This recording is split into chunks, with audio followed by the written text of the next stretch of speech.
Hello all, welcome to our channel. నా పేరు మహేష్ చంద్ర. So ప్రేరణ ఏవి నచ్చిన వాళ్ళు లైక్ చేయండి, ఎలా ఉందో కామెంట్ చేయండి. ఇన్ని సీజన్లు చూశాను బిగ్ బాస్ తెలుగు సీజన్లో. సో చాలా మంది అమ్మాయిలను చూశాను, చాలా మంది ఫిమేల్ కంటెస్టెంట్స్ని చూస్తూనే ఉన్నాం. బట్ ఇలాంటి ఒక ఫిమేల్ కంటెస్టెంట్ని ఇప్పటి వరకు చూడలేదు. ఎందుకంటే 100 రోజుల పాటు కంటికి కనిపించే హౌస్ మేట్స్ తోటి ఎలాగో యుద్ధం చేయాల్సిన పరిస్థితి ఉంది.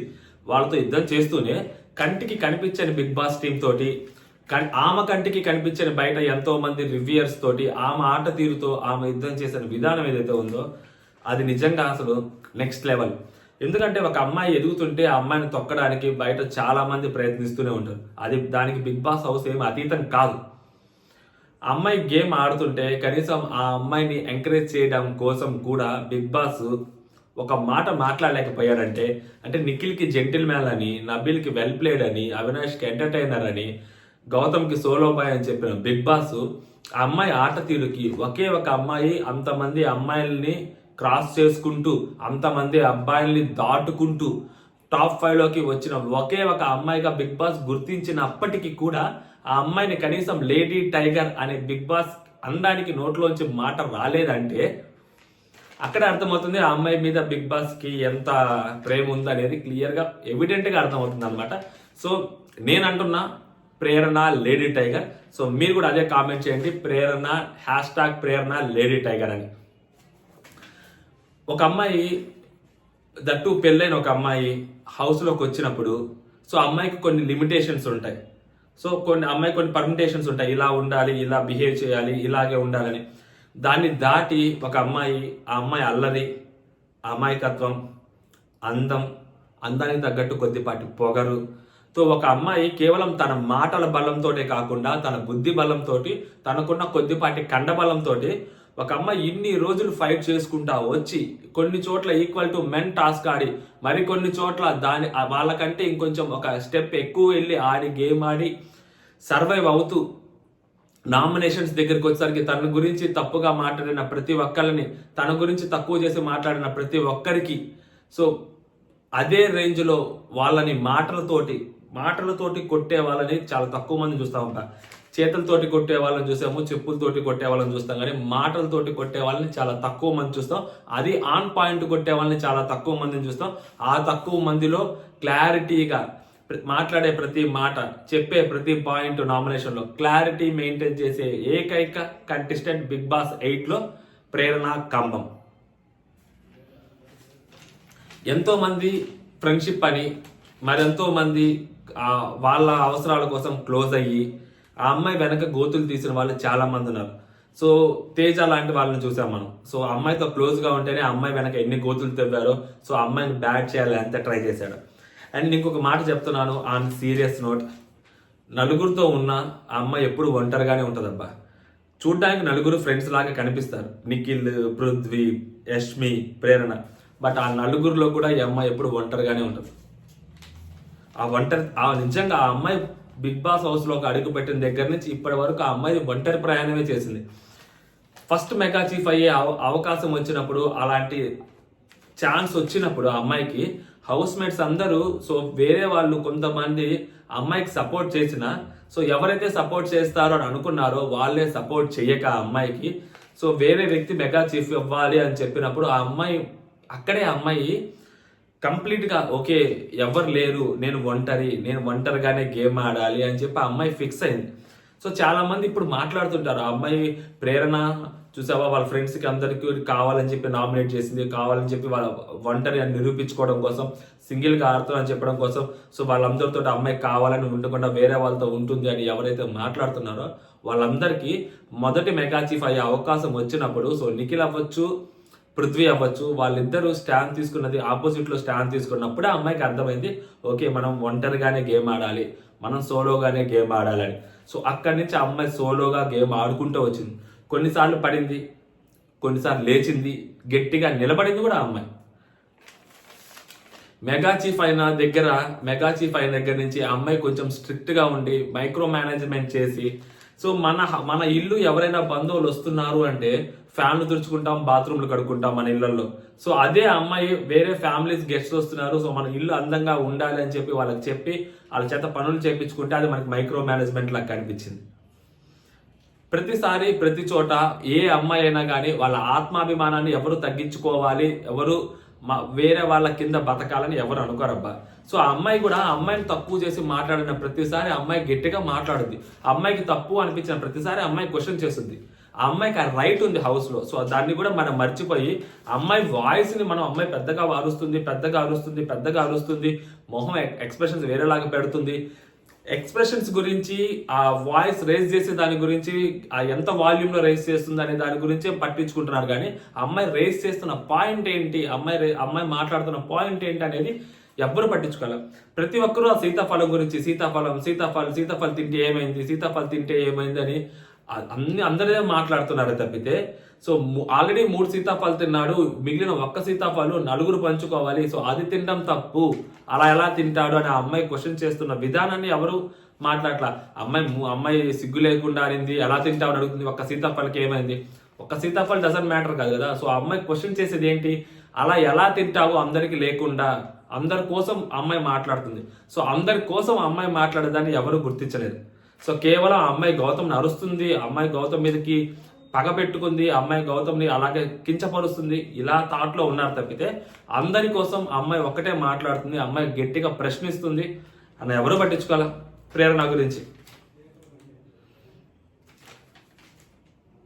కిచెన్లో గొడవలు అవుతున్నాయి అని చెప్పి కట్టుకున్న భర్త వచ్చి నువ్వు కిచెన్లో ఉండొద్దు, కిచెన్కి దూరంగా రా, కిచెన్కి దూరంగా వస్తేనే నువ్వు గెలుపుకి దగ్గర అవుతావు, అప్పుడు మాత్రమే నీకు గెలుపు అవకాశాలు ఉంటాయి, లేకుంటే చాలా కష్టం, నిన్ను కావాలని వాంటెడ్గా నిన్ను అక్కడ బ్లాక్ చేస్తున్నారు, నిన్ను బ్యాడ్ చేస్తున్నారు అని వాళ్ళ భర్త చెప్పిన తర్వాత కూడా ఆ అమ్మాయి కిచెన్లోకి వచ్చి తర్వాత 2-3 వారాల అమ్మాయి ఇప్పటికీ కూడా అమ్మాయి కిచెన్లో వంట చేస్తుంది అంటే, సో తన ఫ్రెండ్స్కి వండి పెట్టాలి, సో తన ఫ్రెండ్స్ తింటే చూడాలి, తన ఫ్రెండ్స్కి మంచిగా తిండి పెట్టాలి అని చెప్పి అమ్మాయి అనుకుంటే, ఈవెన్తో సరే బ్యాడ్ చేస్తే చేశారు, బొక్క ఏమైతే అదైంది చూసుకుందాం, నామినేషన్స్ టైంలో చూసుకుందాం, ఏదైతే అదైంది అని చెప్పి ఆ అమ్మాయి తెగించి అక్కడ మళ్ళీ వంట చేయడానికి వచ్చింది అంటే, సో అమ్మాయి డేర్నెస్ ఏంటని అది అర్థమవుతుంది. జనరల్గా ఎవరైనా బయట వాళ్ళు వచ్చి చెప్తే ఆ పని చేయరు, దట్టు వాళ్ళ ఫ్యామిలీ మెంబరు, దట్టు వాళ్ళ భర్త వచ్చి చెప్తే అసలు ఆ కిచెన్ జోలికి కూడా మళ్ళీ ఎవరు పోరు. అలాంటిది అమ్మాయి కిచెన్ జోలికి మళ్ళీ వచ్చింది అంటే చాలా డేర్నెస్ ఉండాలి అమ్మాయికి. ఎందుకంటే అమ్మాయి తప్పు చేయట్లేదు, నేను తప్పు చేయట్లేదు, వాళ్ళు నన్ను బ్యాడ్ చేయాలనుకుంటే అది వాళ్ళ తప్పు అని అమ్మాయి వంట చేయడానికి వచ్చింది, వంట చేసింది. లాస్ట్ తేజ వెళ్ళిపోయే వారంలో కూడా చూసాం, ఒక దోశ విషయంలో ఎంత పెద్ద ఇష్యూ చేశాడో మనం, అయినా కూడా అమ్మాయి బాధపడింది, ఏడ్చింది, మళ్ళీ వంట చేసింది. దట్ ఈస్ ప్రేరణ కంబం. టాస్కుల దగ్గరికి వచ్చేసరికి టాస్కులు ఎప్పుడు ఎక్కడ ఒక్క అడుగు కూడా వెనక అడుగు వేయలేదు. ప్రతి టాస్క్ ఆడింది, ఎంత పెద్ద రిస్క్ టాస్క్ అయినా ఆడింది, అది ఎంత పెద్ద కష్టమైన టాస్క్ ఆడింది. ఈక్వల్ టు మెన్ ఆడింది. ఒక్కొక్కసారి ఆ ఫిజికల్ గేమ్ లో ఒక లైన్ అటు ఇటు అయినా కూడా ఉమెన్ కార్డ్ ఎత్తకుండా, ఉమెన్ కార్డ్ ప్లే చేయకుండా, నేను పెళ్ళైన అమ్మాయిని, నన్ను అలా పట్టుకోకూడదు, నన్ను ఇలా చేయకూడదు, ఇది అలా ఎలా పట్టుకుంటారు, నా జోలికి రావద్దు, నా దగ్గరికి రావద్దు, ఇలాంటి మాటలు ఏమీ మాట్లాడకుండా ఒక అమ్మాయి గేమ్ ఈజ్ గేమ్లో ఇలాగే ఆడతారు అని చెప్పి గేమ్ పట్ల క్లారిటీ ఉండి ఆ అమ్మాయి గేమ్ ఆడిన విధానం ఏదైతే ఉందో ఈరోజు అమ్మాయిని ఒకే ఒక్క అమ్మాయిగా అమ్మాయిని టాప్ 5లో నిలబెట్టేలా చేసింది బిగ్ బాస్ స్టార్ట్ కాకముందు ప్రతి ఒక్కరు అనుకుంటాం లేడీ విన్నర్ అవ్వాలి అని ప్రతిసారి వినిపిస్తుంటది. సో ఆ బిగ్ బాస్ స్టార్ట్ కాకముందు కొన్నిసార్లు కనిపిస్తూ ఉంటది వీడియోస్లో. బట్ బిగ్ బాస్ స్టార్ట్ అయ్యి వారం గడిచిన తర్వాత, 2 వారాలు గడిచిన తర్వాత, 3 వారాలు గడిచిన తర్వాత దాని గురించి ఎవరం పట్టించుకోము, కనీసం మాట్లాడము, వినడానికి ఇష్టపడ్డము, చెప్పడానికి కూడా ఇష్టపడము లేడీ విన్నర్ గురించి. బట్ ఫస్ట్ టైం అనుకుంటా బిగ్ బాస్లో, మేబీ సెకండ్ టైం అవ్వచ్చు శ్రీముఖి తర్వాత, చాలా వరకు లాస్ట్ వరకు 10 వారాల పాటు లేడీ విన్నర్ అయ్యే అవకాశం ఉంది అని చెప్పి అమ్మాయి గురించి మాట్లాడి బయట ఎంత హైప్ చేశారో. సో ఆడదానికి ఆడదే శత్రువు అనే మాటని రుజువు చేస్తూ కొంతమంది ఆడవాళ్ళు బయట సో అమ్మాయిని బ్యాడ్ చేయడానికి ట్రై చేస్తూ, ఆ అమ్మాయిని బ్యాడ్ చేస్తున్నా లోపల ఆ అమ్మాయి గేమ్ని అమ్మాయి మార్చుకుంటూ, ఆ అమ్మాయి ముందుకెళ్తూ, ఆ అమ్మాయి తప్పులు అమ్మాయి సరి చేసుకుంటూ మరీ ముందుకెళ్తూ, ఆ అమ్మాయి గేమ్ ఆడుతూ, హౌస్లో ఏ అమ్మాయిలు అయితే ఆ అమ్మాయిని తప్పు అని చెప్పి ప్రూవ్ చేయాలి అని అనుకున్నారో, ఏ అమ్మాయి అయితే ఆ అమ్మాయి కరెక్ట్ కాదు బిగ్ బాస్ హౌస్కి అని చెప్పారో వాళ్ళు బయటకు వెళ్ళిపోయారు. ఆ అమ్మాయి హౌస్లో ఇంకా ఉంది. ఎందుకు ఉంది? ఆ అమ్మాయి మాట, ఆ అమ్మాయి ఆట, అప్పుడప్పుడు ఆ అమ్మాయి వేటాడే వేట, ఇలాంటి కొన్ని నామినేషన్స్లో ఒకే ఒక అమ్మాయి గట్టిగా ఇప్పుడు నామినేషన్స్ అందరూ గట్టిగా మాట్లాడతారు, కొంతమంది వాయిస్ రేస్ చేసి మాట్లాడతారు, ఇంకొంతమంది చాలా గట్టిగా మాట్లాడతారు, కొంతమంది 2-3 బూతులు కూడా తిడతారు. సో ప్రాబ్లం లేదు. బట్ ఆన్ పాయింట్ మాట్లాడే వాళ్ళు చాలా తక్కువ మంది ఉంటారు, క్లారిటీగా మాట్లాడే వాళ్ళు చాలా తక్కువ మంది ఉంటారు. సినారియోస్ అన్నిటినీ డాట్లన్నింటినీ కలుపుకుంటూ ఒక నెరేషన్ ఇస్తూ ఒక వ్యక్తిని బ్లాక్ చేయటము, ఒక వ్యక్తిని లాక్ చేయటం అనేది చాలా తక్కువ మంది చేస్తారు. ఆ తక్కువ మందిలో ప్రేరణ ఒకటి. Beauty with brain, winnowing combination. అక్కడ అమ్మాయి అదే చేసింది. ఎన్నో అవమానాలు పడింది అమ్మాయి. ఎంతో మంది ఆ అమ్మాయిని ఎంత దారుణంగా మాట్లాడారంటే, ఓపెన్ గా అమ్మాయిని క్రిటిసైజ్ చేస్తూ, అమ్మాయిని తక్కువ చేస్తూ, కామెడీ ముసుగులో ఆ అమ్మాయిని తిడుతూ, అమ్మాయిని తక్కువ చేసి మాట్లాడుతున్నా కూడా ఆ అమ్మాయి దాన్ని నవ్వుతూ తీసుకుంటూ, సరే మన ఫ్రెండ్సేలే, మన కోసం మాట్లాడుతున్నారులే అని చెప్పి అమ్మాయి మాట్లాడిన విధానం ఏదైతే ఉందో అదే ఆ అమ్మాయిని ఈ స్థాయిలో ఇంతవరకు నిలబెట్టింది. ఆ అమ్మాయిని, ప్రేరణ అనే అమ్మాయిని.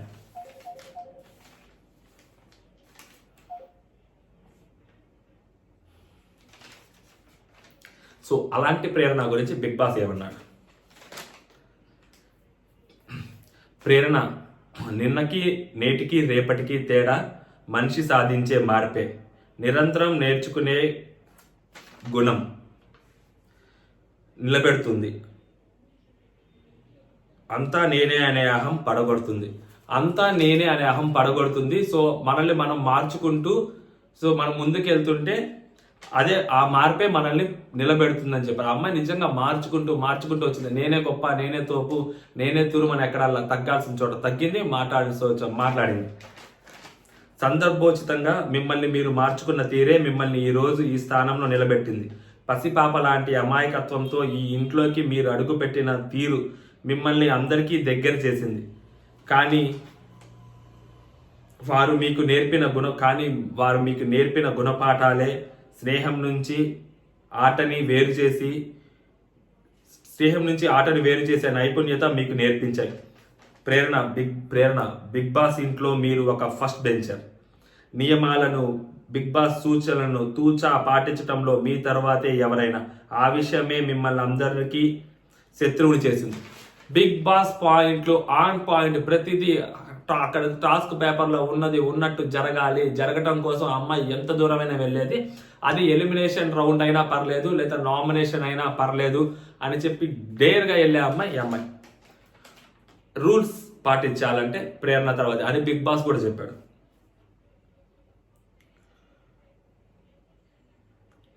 ఓటమిని ఒప్పుకొని మీ తత్వం మిమ్మల్ని ఎన్నోసార్లు గెలుపు అంచుల వరకు తీసుకుని వెళ్ళింది. చివరకు ఆ పట్టుదలే మిమ్మల్ని మెగా చీఫ్ని కూడా చేసింది. ఓటమి తర్వాత వచ్చే గెలుపుకి ఉండే విలువ ఏంటో ఆ క్షణంలో మీకు అర్థమైంది. కానీ అప్పటి నుంచే మీకు కష్టాలు మొదలయ్యాయి.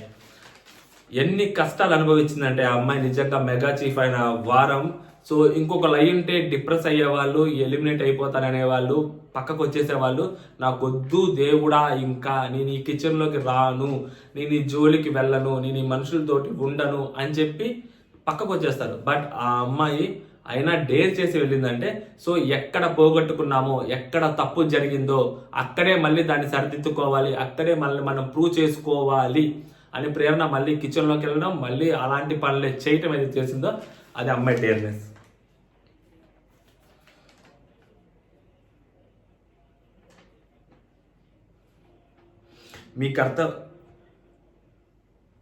మీరు మెగా చీఫ్గా తన మన భేదం లేకుండా మీ కర్తవ్యాన్ని సవ్యంగా నిర్వర్తించడమే అందరికీ మీ స్నేహం అవసరమైంది. కానీ మీ బాధ్యత కోసం వెన్ను వంచని మీ మనస్తత్వం మిమ్మల్ని నిందించేలా చేసింది, తిప్పలు తీసుకొచ్చింది. మిమ్మల్ని కష్టపెట్టిన ఆ విషయాలే, మీ కన్నిటికి కారణమైన ఆ మనుషులే మీరు మరింత కఠినంగా మారేలా చేశాయి, మిమ్మల్ని మరింత బలమైన పోటీదారులుగా చేశాయి. ప్రేరణ ఈ ఇంటి సభ్యుల దృష్టిలో వోస్ట్ మెగా చీఫ్ అయ్యుండొచ్చు, కానీ బిగ్ బాస్ దృష్టిలో మీరు బెస్ట్ మెగా చీఫ్. నేను అదే చెప్పాను ఆ వారం, మళ్ళీ చెప్తాను, she is the best mega chief. ఎందుకంటే ఒక హౌస్లోకి ఒకళ్ళు వస్తున్నారు అన్నప్పుడు మనం ఆ హౌస్ నీట్గా పెట్టుకోవాలనేది బేసిక్ కామన్ సెన్స్. దానికి కావాలని చెప్పి ఆ అమ్మ ఏదో మైక్రో మేనేజ్మెంట్ చేస్తుంది, హిట్లర్ లాగా బిహేవ్ చేస్తుంది అని చెప్పి ఒక పని 3 సార్లు చెప్పింది ఎందుకు చెప్పడం అని చెప్పి ఆలోచించే మనము ఒక్కసారి చెప్పినప్పుడే ఆ వ్యక్తి ఎందుకు చెయ్యట్లేదు అని కనీసం మనం ఆలోచించము, ఆ విషయం మనం ప్రశ్నించము, ఆ విషయం కనీసం మనం దాన్ని అడ్రస్ కూడా చేయమన్నమాట. అది బేసిక్ తప్పు. అమ్మాయి 3 సార్లు చెప్పాల్సిన అవసరం ఏముంది, అమ్మాయి 3 సార్లు ఎందుకు చెప్తుంది అని ఆలోచిస్తాం, కానీ ఆ అవసరం ఎందుకు వచ్చింది అనేది మనం ఎప్పుడు ఆలోచించం.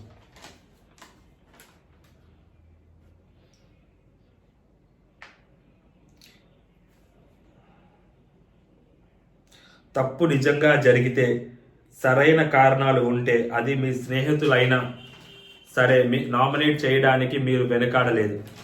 మీ ఫ్రెండ్స్ అయినా కాకపోయినా నిజం వైపు నిలబడటానికి ప్రయత్నించారు. అది కొందరికి రుచించలేదు అనేది నిజం. ఈ ఇంట్లో వారిని మీరు కేవలం కాంపిటేటర్లానే చూశారు. అక్కడే ఆటలో మీరు మరొక మెట్టెక్కారు. ప్రతి ఒక్కరిని కాంపిటేటర్గానే చూసింది. ప్రేరణ పైకి సున్నితంగా కనిపించిన మీలోని మొండిఘటం మిమ్మల్ని ప్రశ్నించిన వారికి చెమటలు పట్టించేలా చేసింది. ఆ లక్షణమే మిమ్మల్ని టాప్ 5లో నిలబెట్టింది. టాప్ 5లో ఒకే ఒక్క మహిళగా మిమ్మల్ని నిలబెట్టింది. సీజన్ మొదట్లో మీ అల్లరికి కారణమైన మీ అమాయకత్వం, పరిస్థితులు, మనుషుల కారణంగా సీజన్ చివరికి వచ్చేసరికి కనుమరుగైంది. మీరు కఠినంగా మారేలా చేసింది, కానీ అది మీ ఆటకి తోడ్పడింది. మీ అల్లరిని ప్రేక్షకులే కాక బిగ్ బాస్ కూడా మిస్ అయ్యారు. ఈ విషయం అందరికన్నా ఎక్కువగా మీ జీవిత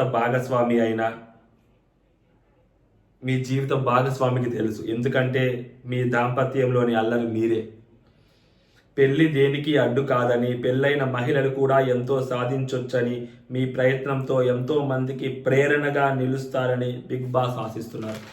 నిజంగా ప్రేరణ అనే అమ్మాయి ఎంత ఇన్స్పిరేషన్ అంటే చాలా మందికి, ఇప్పుడున్న అమ్మాయిలకి. సో కాలేజ్కి వెళ్తున్న అమ్మాయిల దగ్గర నుంచి ఆఫీసులకు వెళ్ళి ఉద్యోగాలు చేసుకుంటున్న అమ్మాయిల వరకు మన ఛానల్లో ఎస్పెషల్లీ మనకున్న అతి తక్కువ మంది సబ్స్క్రైబర్లో చాలా మంది అమ్మాయిలు, అన్న ప్రేరణ అక్క గురించి ఏవి చేయలేదు ఏంటి, అన్న ప్రేరణకు ఇలా ఆడుతుంది, అన్న ప్రేరణకు ఇలా ఆడుతుంది, అన్న ప్రేరణకు అలా మాట్లాడిందన్న, మాకు చాలా అనిపించింది, అసలు ఎంత డేర్గా ఆడుతుందన్న, ఎప్పుడు ఉమెన్ కార్డు తీయలేదన్న, నాకు అలాగే ఉండాలనిపిస్తుందన్న ప్రేరణను చూస్తుంటే, నేను అలాగే లైఫ్లో గట్టిగా మాట్లాడాలనుకుంటున్నానన్న అని చెప్పి చాలా మంది చెప్పడం. అన్న ప్రేరణ లాంటి అమ్మాయిని చూడలేదన్న, కిచెన్లో గొడవలు జరుగుతున్నా మళ్ళీ అదే కిచెన్ దగ్గరికి వెళ్ళి మళ్ళీ అక్కడే మాట్లాడడం చూశారన్న, నెక్స్ట్ లెవెల్ అన్న అని చెప్పి వాళ్ళు మాట్లాడే విధానం ఏదైతే ఉందో, అమ్మాయిలు చాలా మంది అమ్మాయిలకి ప్రేరణ ఇన్స్పిరేషన్. సో ప్రేరణ కోసం ఒక లైక్ అంతే. ఓకే, జై హింద్.